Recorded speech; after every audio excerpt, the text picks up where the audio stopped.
আসসালামু আলাইকুম। নয়াদিগন্তের টপ নিউজে আপনাদের স্বাগত জানাচ্ছি আমি শাহানা জাহান। আজকে টপ নিউজের শিরোনাম, অনুমোদন আটকে জুলাই শহীদ ও পঙ্গুদের আবাসন প্রকল্পে অনিশ্চয়তা।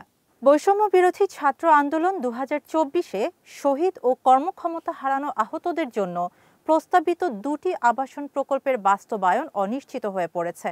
2 দফা তদন্তে অভিযোগ ভিত্তিহীন প্রমাণিত হওয়া সত্ত্বেও এখনও পর্যন্ত প্রকল্প দুটি একনেক সভায় অনুমোদনের জন্য উপস্থাপন করা হয়নি।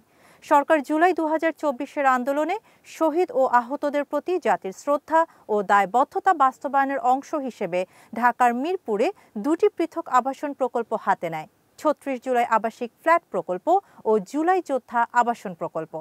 36 জুলাই আবাসিক ফ্ল্যাট প্রকল্পের লক্ষ্য ছিল শহীদ পরিবারের স্থায়ী আবাসনের ব্যবস্থা করা। এর প্রাক্কলিত ব্যয় ধরা হয় 761 কোটি 16 লাখ টাকা।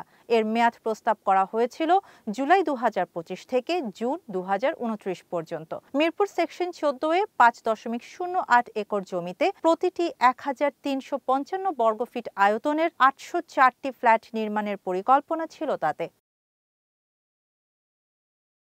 প্রকল্পটি অনুমোদন হওয়ার পর একনেক সভায় একজন ছাত্র উপদেষ্টা দৈনিক জনকণ্ঠের একটি রিপোর্টের উদ্ধৃতি তুলে ধরেন, যাতে বলা হয় এই প্রকল্পে পিলারের ব্যয় 3 গুণ ধরা হয়েছে। এরপর তদন্তে দেখা যায় অভিযোগ সম্পূর্ণ ভিত্তিহীন। প্রকল্পে এমন কোনো পিলার কম্পোনেন্টই নেই। এরপর প্রকল্পটি বুয়েটের বিশেষজ্ঞ কমিটি ও গণপূর্ত অধিদপ্তর পরীক্ষা করে ব্যয় যৌক্তিক ঘোষণা দেয়। 14 আগস্ট 2025 তারিখে গৃহায়ন ও গণপূর্ত মন্ত্রণালয়ের সচিবের সভাপতিত্বে অনুষ্ঠিত এক সভায় সংশ্লিষ্ট সব মন্ত্রণালয়, জুলাই ফাউন্ডেশন ও জাতীয় গৃহায়ন কর্তৃপক্ষ বাস্তবায়নে একমত হয়। প্রকল্পে গেজেটভুক্ত শহীদ পরিবারের প্রকৃত ওয়ারিশদের ফ্ল্যাট বরাদ্দের প্রস্তাব করা হয়েছে, যা 15 বছরের মধ্যে হস্তান্তর বা বিক্রি নিষিদ্ধ থাকবে। দ্বিতীয়টি হল জুলাই যোদ্ধা আবাসন প্রকল্প। কর্মক্ষমতা হারানো আহতদের জন্য স্থায়ী আশ্রয় নির্মাণে বৈষম্য বিরোধী ছাত্র আন্দোলন 24 নামে আরেকটি প্রকল্প নেওয়া হয়। এই প্রকল্পে কর্মক্ষমতা হারানো জুলাই যোদ্ধা পরিবারের স্থায়ী বাসস্থানের জন্য 1560টি আবাসিক ফ্ল্যাট নির্মাণ পরিকল্পনা রয়েছে। এর প্রাক্কলিত ব্যয় ধরা হয় 1344 কোটি 41 লাখ টাকা। বাস্তবায়নের মেয়াদ ধরা হয় জুলাই 2025 থেকে জুন 2029 পর্যন্ত। এর অবস্থান হল মিরপুর সেকশন 9, 13.75 একর জমিতে প্রতিটি 1320 বর্গফুট আয়তনের 1560টি ফ্ল্যাট তৈরির পরিকল্পনা ছিল এতে। ফ্ল্যাট বরাদ্দের পর 15 বছরের মধ্যে মালিকানা পরিবর্তন নিষিদ্ধ থাকবে, যাতে এটি স্থায়ী পুনর্বাসনে সহায়ক হয়।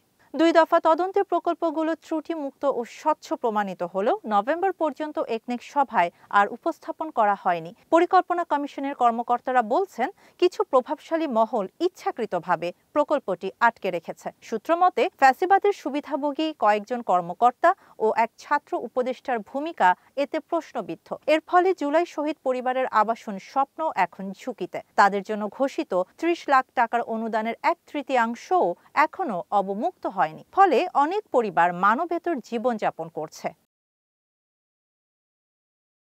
বিশ্লেষকরা বলছেন, 36 জুলাই ও জুলাই যোদ্ধা আবাসন শুধু অবকাঠামো নয়, এগুলো রাষ্ট্রের মানবিক দায়বদ্ধতার প্রতীক। এই প্রকল্পগুলো অনুমোদিত হলে জুলাই অভ্যুত্থান পরবর্তী বাংলাদেশে মানবিক রাষ্ট্র চেতনার নতুন মাইলফলক স্থাপিত হতো। কিন্তু এখন সেই প্রতিশ্রুতি অনিশ্চয়তার অন্ধকারে হারিয়ে যাওয়ার আশঙ্কা দেখা দিয়েছে। শাহানা জাহান, নয়াদিগন্ত।